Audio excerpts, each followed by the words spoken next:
Attitude and social cognition, ये जो mind map आपको दिख रहा है, you can download it from our website which is claritywithvishal.com. Moving to attitude and social cognition, क्या होता है ये?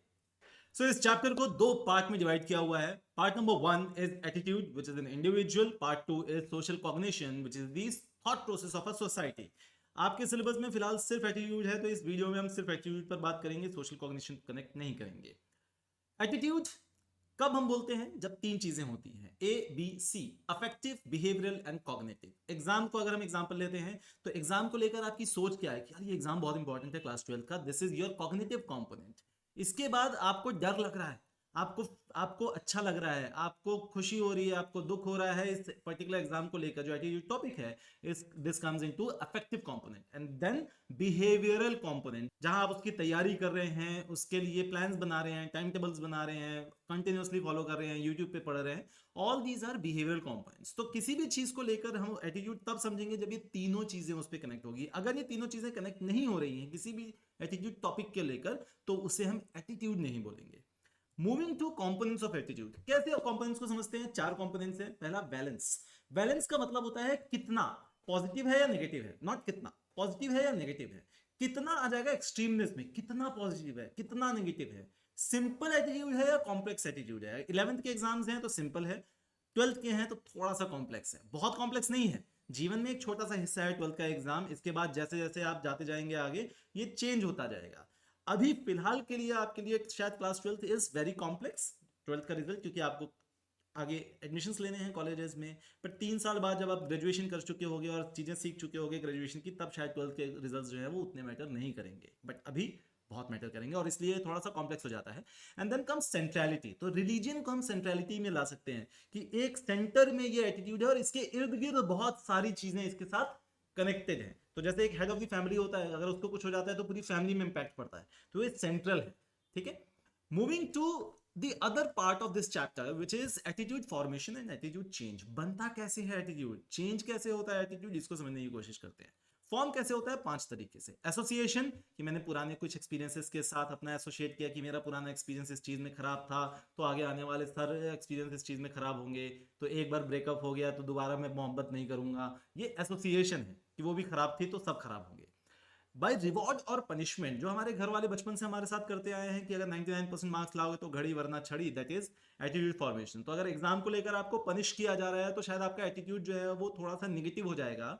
बट अगर उसके लिए आपको रिवॉर्ड दिया जा रहा है, उसके लिए सही तरीके से आपको के सामने चीजों को प्रेजेंट किया जा रहा है, तो शायद exam would be the one of the wonderful things of your life. Modelling. Modelling मतलब कि किसी को देखकर जब आप एटीट्यूड सीखते हैं कि ये ऐसा कर रहे हैं तो मैं भी ऐसा करूंगा. हम अपने बड़ों को देखकर एटीट्यूड सीखते हैं, हम अपने आसपास को देखकर एटीट्यूड सीखते हैं, हम अपने करियर को अगर आप देखेंगे तो कुछ आपके रोल मॉडल्स होंगे जिनको देखकर आप पर्टिकुलर एटीट्यूड सीखेंगे.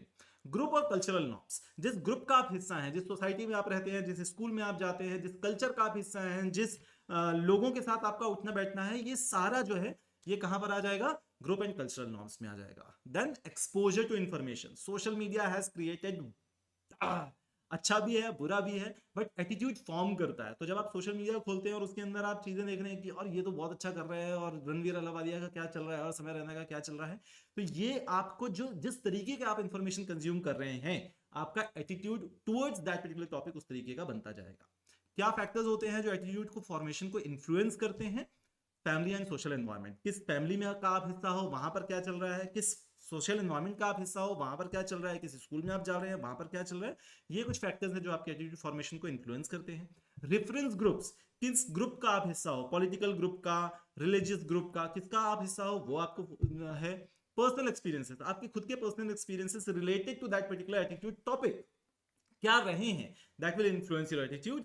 And then media related influences, जो कि बहुत इंपॉर्टेंट हो जाता है, और इसीलिए कई लोग बोलते हैं कि यार ये टीवी में सीरियल्स वगैरह मत देखो, because that's a media which is influencing your attitude. So big boss देख रहे हो आप, तो ऑब्वियस सी बात है कि the output that you will be giving वो लगभग उसके आसपास ही होगा. तो अगर किसी कुएं में तेल भरा हुआ है और बाल्टी आप उसमें डाल के कुछ निकालने की कोशिश करेंगे तो तेल ही निकलेगा, राइट. तो जो यहाँ भरा हुआ है वही निकलेगा, और यहाँ जो भरा हुआ है कहां से आ रहा है? जो आपके 5 सेंसेस हैं वहां से आप इनपुट ले रहे हो.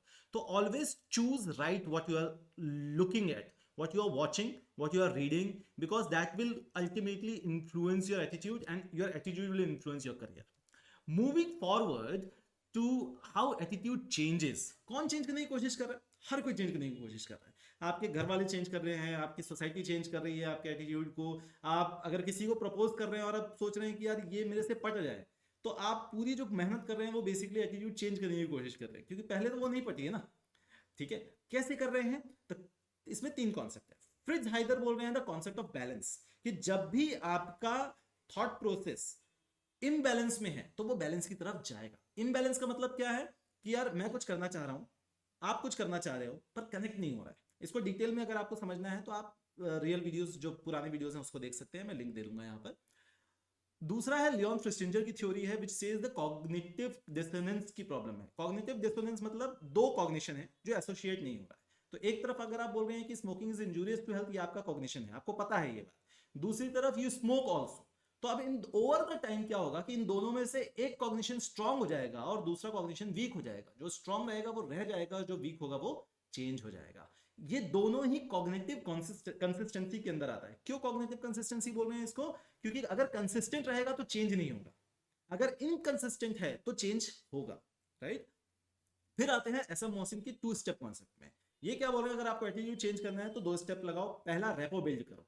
तो अगर आपका मेसी को आप बहुत पसंद करते हैं और उसकी चीजें आपको बहुत पसंद है, उसका एटीट्यूड आपको पसंद है, उसका डिसिप्लिन आपको पसंद है, और अगर वो मेसी जो है वो सामने से एक बॉटल, प्लास्टिक की बॉटल या कोका कोला की बॉटल उठा के साइड में रख दे रहा है, तो आपको लग रहा है यार ये नहीं पीता तो मैं भी नहीं पीऊंगा। तो पहला रेपो बिल्डिंग है और दूसरा जो है वो मॉडलिंग है। ये होता है two step concept, SM Mohsin की थ्योरी है। तो अब आते हैं factors that influence attitude change. बहुत सारे ऐसे फैक्टर्स होते हैं जो चेंज करते हैं, हर कोई चेंज करने की कोशिश कर रहा है, राइट। तो क्या है? सबसे पहले कैरेक्टरिस्टिक्स ऑफ एग्जिस्टिंग एटीट्यूड। पहले भी तो होगा ना कुछ एटीट्यूड जिसको हम चेंज करना चाह रहे हैं, वो कैसा है और उसमें क्या कंपोनेंट्स है। तो सबसे पहले देखते हैं कंपोनेंट्स क्या है। Components, balance. बैलेंस मतलब पॉजिटिव है या नेगेटिव है। अगर पॉजिटिव है तो जल्दी चेंज हो जाएगा, अगर नेगेटिव है तो जल्दी चेंज नहीं होगा। एक्सट्रीमनेस, बहुत ज्यादा पॉजिटिव है तो चेंज नहीं होगा, कम पॉजिटिव है तो चेंज होने के चांसेस हैं, कम नेगेटिव है तो चेंज होने के चांसेस है, बट बहुत ज्यादा नेगेटिव होगा तो चेंज होने के चांसेस नहीं है। सिंपल अगर है कि क्लास 11th के आपके एग्जाम्स हैं तो चेंज होने के चांसेस जो है वो आसान है। कॉम्प्लेक्स अगर है तो एटीट्यूड चेंज करने का जो है मुश्किल है। कि आज अगर मैं आपको बोलूं कि क्लास 12th का एग्जाम से यार बहुत इंपॉर्टेंट है, बट छोड़ो हटाओ पढ़ाई मत करो, तो वो चेंज मैं नहीं शायद कर पाऊंगा, बिकॉज आपको पता है कि यार बहुत इंपॉर्टेंट है मेरे लिए ये। फिर सेंट्रलिटी है, जितना सेंट्रल में चीजें होंगी वो उतना मुश्किल होगा चेंज करना। क्यों? क्योंकि एक डिसीजन बहुत सारी चीजों को इंपैक्ट करेगा, तो इसको चेंज कर पाना मुश्किल होगा। अब जैसे आपकी दादी हैं, राइट, या मम्मियां हैं या पापा हैं, जो बहुत सालों से उस तरीके के एटीट्यूड को रखे हुए हैं, और अब आप चाहोगे कि आप छोटे से हो 15 17 20 साल के और आप चाहोगे उनके वो पर्टिकुलर एटीट्यूड चेंज हो जाए, तरीका चेंज हो जाए डील करने का, तो वो बहुत मुश्किल है क्योंकि वो सेंट्रल है उनका, राइट। और मूविंग फॉरवर्ड, कॉन्ग्रुएंट और इनकॉन्ग्रुएंट, अगर सेम डायरेक्शन में या ऑपोजिट डायरेक्शन में, तो positive to positive, negative to negative is congruent. आसान है, पॉजिटिव और पॉजिटिव हो सकता है, नेगेटिव और नेगेटिव हो सकता है, इसको कॉन्ग्रुएंट बोलते हैं। अगर पॉजिटिव से नेगेटिव जा रहा है या नेगेटिव से पॉजिटिव एटीट्यूड हो रहा है तो इसे इनकॉन्ग्रुएंट बोलते हैं। ठीक है, डेटा सही जाना पड़ेगा, सही तरीके से डेटा जाना पड़ेगा। साइकोलॉजी में हम बोलते हैं everything is right if it's put in the right context. अगर आपको कॉन्टेक्स्ट बिल्ड करने आता है तो एवरीथिंग इज राइट, है ना। और यही जितने भी लोग हैं जो करते हैं ये चेंज, चाहे वो पॉलिटिशियंस हों, चाहे वो रिलीजियस गुरुज हों, ये सारे जो हैं वो कॉन्टेक्स्ट पहले बिल्ड करते हैं और उसके हिसाब से प्रेजेंट करते हैं। जो लॉयर होता है वो पहले कॉन्टेक्स्ट बिल्ड करता है, फिर उसके हिसाब से डेटा प्रेजेंट करता है। तो everything is right in terms of context. Source, message and target, तीन चीजें इसमें समझते हैं आप। सोर्स का मतलब क्या है? अगर मैं आपका एटीट्यूड किसी चीज को लेकर चेंज करने की कोशिश कर रहा हूं तो मैं सोर्स हूं, आप मेरा टारगेट हो, और जो कम्युनिकेशन मैं करूंगा आपके साथ वो मैसेज है, किस तरीके से आपके पास वो मैसेज पहुंच रहा है, क्या मैसेज पहुंच रहा है। सोर्स कैरेक्टरिस्टिक्स मेरे क्या होने चाहिए? क्रेडिबिलिटी होनी चाहिए, अट्रैक्टिवनेस होना चाहिए। तो अगर जिसके लिए आपके पास क्रेडिबिलिटी है, अट्रैक्टिवनेस है, जो आप जिसको फॉलो कर रहे हो, वो कुछ भी बोलेगा तो आप मान जाओगे और कुछ भी चेंज करने की कोशिश करोगे। अट्रैक्टिवनेस में क्या आ रहा है कि अगर वो आपको अट्रैक्टेड है आप उसकी तरफ, तो अभी आप देखेंगे समय रैना और रणधीर रावलिया का चल रहा है, तो अगर आप वो क्रेडिबिलिटी बनाया हुआ है उन्होंने तो आप उनको सपोर्ट करेंगे। अगर क्रेडिबिलिटी नहीं बनाया हुआ है आपके लिए तो आप उसको अपोज करेंगे। ऐसे ही हो रहा है, ठीक है। अट्रैक्टिवनेस, कितना अट्रैक्टिव है बंदा सामने वाला। अगर मैं कुछ चेंज करने की कोशिश कर रहा हूँ, मैंने अगर क्रेडिबिलिटी बना रखी है तो शायद आप मेरी बात सुनोगे। वहीं अगर आपको कोई टीचर ऐसा है जो आपको पसंद नहीं है, वो ब्रह्म ज्ञान भी दे देगा तो आपको पसंद नहीं आएगा और आप एटीट्यूड उसके अकॉर्डिंगली चेंज नहीं करोगे। फिर आते हैं टारगेट कैरेक्टरिस्टिक्स। टारगेट कौन है? टारगेट मेरे आप हो। अगर आप परसुएड आसानी से हो सकते हो तो एटीट्यूड चेंज होगा। अगर कोई स्ट्रॉन्ग प्रेजुडाइज आपका बना हुआ है कि नहीं नहीं ये ऐसा तो हो ही नहीं सकता, पॉसिबल ही नहीं है, तो फिर क्या होगा? चेंज नहीं होगा। अगर सेल्फ एस्टीम आपकी हाई है तो चेंज नहीं होगा। अगर इंटेलिजेंस हाई है तो चेंज नहीं होगा। सेल्फ एस्टीम और इंटेलिजेंस अगर लो है तो जल्दी आसानी से चेंज हो जाएगा। टारगेट की बात कर रहे हैं। फिर हम आते हैं मैसेज कैसा हम फ्लो कर रहे हैं, किस तरीके से फ्लो कर रहे हैं। इसमें चार चीजें हैं, रैशनल है या इमोशनल है। रैशनल मतलब लॉजिकल एक्सप्लेनेशन दे रहे हैं, तो बहुत सारे आपने एडवर्टाइजमेंट्स देखे होंगे जहां पर रैशनल बात कर रहे हैं कि भैया अगर एक बहुत पुरानी बहुत पुराना एक ऐड आया था जहां पर फादर और बच्चा बात कर रहे हैं और बच्चा बोल रहा है कि पापा आप लोग जिस तरीके से पेट्रोल वेस्ट कर रहे हो मेरे समय तक तो सिर्फ साइकिल ही बच जाएगी, तो मैं साइकिल का बिजनेस करूंगा। रैशनल है। इमोशनल अगर आप देखेंगे तो एल के जो ऐड आते हैं कि असली जिम्मेदारी तो उन्होंने अपनी जिंदगी में ही निभा ली थी, राइट, दैट इज इमोशनल कि भैया आप भी अपना जिम्मेदारी निभा लो। ये इमोशनल अपील है कि आप इंश्योरेंस खरीदो। क्या कर रहे हैं? एटीट्यूड चेंज कर रहे हैं, अरे इंश्योरेंस की जरूरत नहीं है, बट आपको क्या बोल रहे हैं? इमोशनल अपील दे रहे हैं कि भैया असली जिम्मेदारी तो उन्होंने निभा ली थी, तो आपको इमोशनल टच दे दिया वहां पर, रैशनल टच दे दिया वहां पर, तो आप चेंज करने की कोशिश कर लोगे या चेंज हो जाएगा और आप इंश्योरेंस खरीद लोगे, राइट। सेम करियर काउंसलिंग भी है अभी फिलहाल नहीं करेंगे, बहुत इंपॉर्टेंट है करियर काउंसलिंग। बहुत सारे फैक्टर्स होते हैं, शायद आपको एक दो फैक्टर्स पता होंगे, एक इस पे डिटेल में वीडियो बनाऊंगा, अगर आप चाहेंगे तो प्लीज मुझे नीचे कमेंट में बताइए करियर के ऊपर अगर हमें बात करनी चाहिए या नहीं। फिर आते हैं मोटिव्स, आपका मोटिव क्या है, किस मोटिव से आप बात कर रहे हैं। और फिर आता है मोड। मोड मतलब सामने आकर प्रेजेंट कर रहे हैं तो आपको डोर डोर डोर आके लोग बेचते हैं, ऑनलाइन बेचते हैं, किस मोड पर बेच रहे हैं। तो पहले ऑनलाइन उतना नहीं चलता था, अब चल जाता है। अब क्योंकि आप सोशल मीडिया देख रहे हो, आप नेटफ्लिक्स देख रहे हो, आप अमेजॉन प्राइम पे देख रहे हो, अब आप टीवी शायद नहीं देख रहे हो, अब आप फिक्स रूटीन वाले टाइम पे चीजें नहीं देख रहे हो, आप जब आपको मन कर रहा है, जो मन कर रहा है वो आप देख रहे हो। ये सारा मोड है।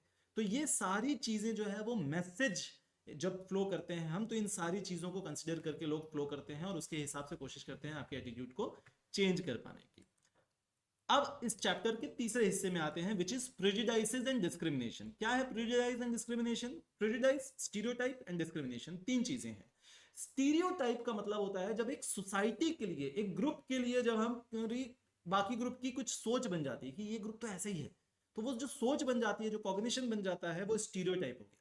उस स्टीरियोटाइप में अगर एक बिहेवियर ऐड कर दें, तो छुआछूत की अगर हम देखेंगे या एसटी कास्ट के लिए अगर हम देखेंगे, कई जगह पर होता है ऐसा आज भी, तो वहां पर उसको उसमें एक बिहेवियर भी ऐड हो जाता है कि इनको नहीं देना है, तुम नीचे बैठोगे।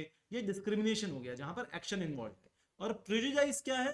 Prejudice is a cognitive component, सोच है किसी पर्टिकुलर इंडिविजुअल की। स्टीरियोटाइप सोसाइटी की सोच है। डिस्क्रिमिनेशन जहां पर एक एक्शन भी इन्वॉल्व हो रहा है। क्या क्या है, कैसे फॉर्म होता है प्रेजुडाइज? कुछ 5 तरीके हमें देखते हैं यहाँ पर प्रेजुडाइज फॉर्मेशन के। सबसे पहले हम लर्न करते हैं, अपने आसपास के माहौल से ही लर्न करते हैं ऑब्वियसली। फिर आता है strong social identity and in group bias. Strong social identity, अगर कोई ऐसा व्यक्ति है जो सोसाइटी बहुत ज्यादा उसको फॉलो करती है, चाहे वो सोशल मीडिया पे हो, चाहे वो पॉलिटिक्स में हो, अगर उसने कुछ बोल दिया तो वो प्रेजुडाइज बना देता है। इन ग्रुप बायस, तो हम क्या करते हैं, कई बार अपने ही कम्युनिटी को काम देते हैं और बाकी कम्युनिटी को काम नहीं देते हैं। तो मैं अपनी कम्युनिटी है उसको उस पर काम करेंगे, बाकी कम्युनिटी जाए बांटे। इस तरीके की जो थॉट होती है इसको इन ग्रुप बायस बोलते हैं। यहाँ से भी प्रेजुडाइज आता है, बच्चे सीखते हैं, बच्चे बड़े होते हैं और फिर दंगे करते हैं। स्केप गोटिंग, बलि का बकरा। तो कई बार आप देखेंगे कि मेजोरिटी एक है, एक तरफ माइनॉरिटी ग्रुप है। तो मेजोरिटी ग्रुप जो है वो हर खराब चीज जो हो रही है वो इसको इसके ऊपर डाल रही है। तो पेरेंट्स डालते हैं ना बच्चों के ऊपर, तो वो मेजोरिटी में है, ताकतवर है, तो हर गलती जो हो रहा है वो बच्चे पे डाल दे रहे हैं। ठीक है, इसे बोलते हैं स्केप गोटिंग, बलि का बकरा बनाना। कर्नल ऑफ ट्रुथ, 50 लोग हैं, 20 लोग अगर एक चीज बोल रहे हैं तो बाकी 30 ये मान ले रहे हैं कि अगर 20 लोग सही बोल रहे हैं तो सही ही होगा। That is kernel of truth. Self fulfilling prophecy, तो एक बार क्या हुआ, इंडिया के अंदर में एक शहर के अंदर में झुग्गी झोपड़ियों में लोग रह रहे थे, तो गवर्नमेंट ने सोचा कि यार इनको थोड़ा सा अटल आवास योजना के तहत दे दिया जाए जगह। तो झुग्गी झोपड़ी को जो है खाली करेंगे, साफ करेंगे, थोड़ा सा अच्छा दिखेगा शहर, तो जगह दे दी उनने। 2 महीने के अंदर ये लोग वापस से झुग्गी झोपड़ी में आ गए और जहां पे जगह मिली थी उसको किराए पे दे दिया। राइट, इसे बोलते हैं सेल्फ फुलफिलिंग प्रोफेसी, कि भैया वो खुद ही हरकतें ऐसे कर रही हैं कि वो वहीं रहना चाह रहे हैं, वो प्रेजुडाइज बना के रखना चाह रहे हैं, इस तरीके की हरकतें कर रहे हैं। फिर आते हैं हम स्ट्रेटेजीज फॉर हैंडलिंग प्रेजुडाइसेस, कैसे हैंडल करेंगे। बहुत इंपॉर्टेंट है, किसी भी सोसाइटी को इंप्रूव करने के लिए, बेहतर बनने के लिए प्रेजुडाइसेस को हैंडल करना बहुत जरूरी है। कैसे करेंगे? पहला, education and information dissemination. Educate करके, इंफॉर्मेशन दे के, सही तरीके से प्रेजेंट करके, एटीट्यूड पे काम करके, एटीट्यूड चेंज करके, स्टीरियोटाइप पे काम करके किया जा सकता है। दूसरा है इंक्रीजिंग इंटरग्रुप कॉन्टैक्ट, या ठीक है, तो जब दो अलग अलग क्लास के, फॉर एग्जांपल आप अपनी क्लास का एग्जांपल ले लो, सेक्शन ए सेक्शन बी, दो अलग अलग ग्रुप है, इंटरग्रुप कॉन्फ्लिक्ट्स हो रहे हैं। अब इंटरग्रुप कॉन्फ्लिक्ट्स हो रहे हैं, इनको बीच बीच में कभी कभी अपन मिक्स कर दें, जब मिक्स कर देंगे तो क्या होगा, दोस्ती हो जाएगी, कुछ लोगों से दुश्मनी होगी, कुछ दोस्ती होगी, फिर इस तरीके से आपकी जो है प्रेजुडिस जो है आप हैंडल कर सकते हैं। And then obviously highlighting individual identity rather than a group identity. एक व्यक्ति जो इंडिविजुअल, जैसे टेररिज्म की अगर हम बात करें तो आप देखेंगे कई देश जो है वो ये बोल रहे हैं कि टेररिज्म हैज नो रिलीजन। क्यों? क्योंकि जब पहले ये बोला जाता था टेररिज्म हैज अ रिलीजन, एक पर्टिकुलर रिलीजन के लोग ही टेररिज्म कर रहे हैं, तो उसकी वजह से क्या होता था, एक स्ट्रॉन्ग प्रेजुडिस बन रहा था उस पर्टिकुलर कम्युनिटी को लेकर। तो कई देश जो है वो अब ये बोल रहे हैं कि टेररिज्म जो है वो ग्रुप आइडेंटिटी नहीं है, इंडिविजुअल आइडेंटिटी है, to diminish that prejudice. So this sums up your chapter number 6। I hope आप लोगों को समझ में आया होगा, मजा आया होगा पढ़ने में। अगर मजा आया है, समझ में आया है तो मुझे भी बताइए। Have a clarity.